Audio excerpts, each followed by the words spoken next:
औज़ुबिल्लाहि मिनश्शैतानिर्रजीम बिस्मिल्लाहिर्रहमानिर्रहीम। अल्लाहुम्मा सल्लि अला सय्यिदिना व मौलाना मुहम्मदिन व अला आलि सय्यिदिना व मौलाना मुहम्मदिन व बारिक व सल्लिम अलैहि। मोहतरम ख़वातीन व हज़रात, अस्सलामु अलैकुम। रूहानी स्कॉलर मुर्शिद कामिल जनाब सैयद सरफराज अहमद शाह साहब की दिल की गहराइयों से निकली रूहानी गुफ्तगू के साथ आपकी खिदमत में हाजिर हैं। सैयद याकूब अली शाह रहमतुल्लाह अलैह के मामूलात इफ्तार जनाब, ये आज हम आपके साथ शेयर करेंगे। आइए देखते हैं इस हवाले से मुर्शिद कामिल जनाब सैयद सरफराज अहमद शाह साहब क्या फरमाते हैं। कुछ साहिबान ये जानने में दिलचस्पी रखते हैं कि बड़े शाह साहब का इफ्तार का रूटीन क्या था। मैंने जितना अरसा बड़े शाह साहब के साथ गुजारा, उस दौरान चंद बातें मेरे लिए हैरान कुन थीं। शाह साहब जिस्मानी तौर पर बहुत दुबले नजर आते थे, हड्डियों पर गोया खाल मंडी हुई थी। उन दिनों ज़्यादातर रोज़े गर्मियों के महीने जुलाई या अगस्त ही में आए। मुझे पता चला कि बड़े शाह साहब अनारकली के जिस थड़े पर ड्यूटी पर बैठते थे, जहाँ कुछ अरसा उनके विसाल के बाद मैं भी बैठता रहा, वहाँ से 2 बजे उठा करते थे। वहाँ से उठकर पुरानी अनारकली से निकलकर माल रोड पर चलते हुए सीधे आरे बाज़ार तक, कैंटोनमेंट के अगले सिरे तक पैदल जाते। फिर आरे बाज़ार से वापस मुड़ते और जेल रोड से होते हुए पैदल सनत नगर आ जाते, इफ्तार से कोई आधा पौना घंटा पहले।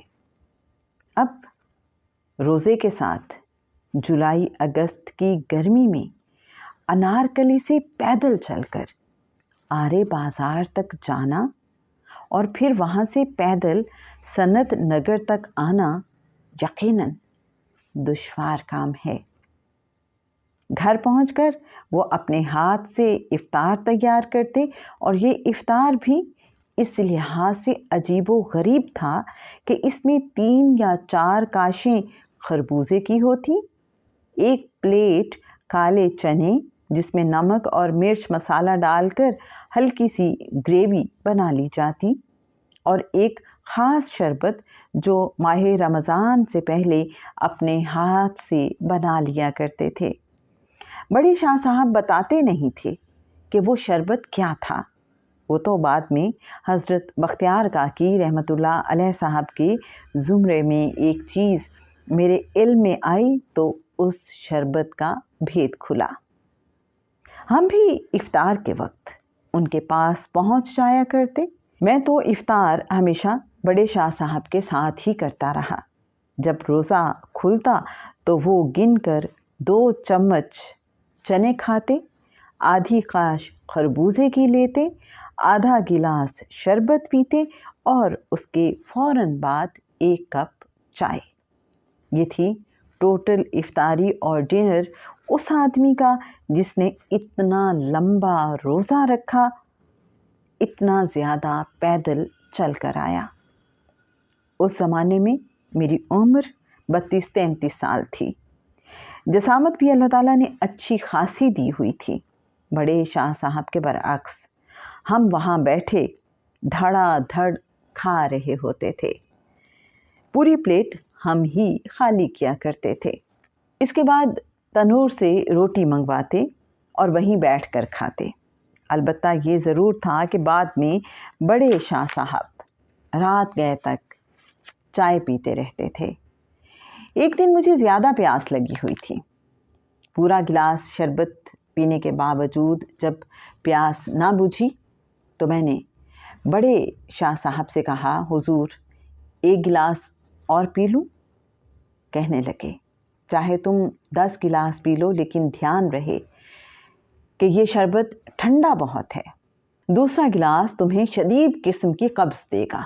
उस शरबत का पता ना चलता था कि ये है किस चीज़ का, लेकिन होता बहुत मज़े का था।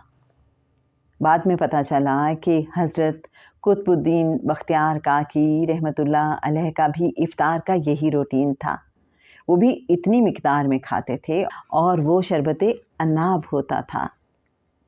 چونکہ میرا مسئلہ یہ رہتا ہے کہ مجھے ذکر اذکار کی وجہ سے گرمی زیادہ محسوس ہوتی ہے، اس لیے میں زیادہ گرم چیزیں نہیں کھا سکتا، لیکن اس شربت کے پینے سے میرا ایک بہت اچھا بیلنس قائم تھا۔ یہ تو بڑے شاہ صاحب کا افطار کا معمول تھا جناب۔ ریفرنس کے لیے بتاتے چلیں، کتاب لوح فقیر، پیج نمبر 219 اور 220۔ اجازت دیجیے، اللہ حافظ۔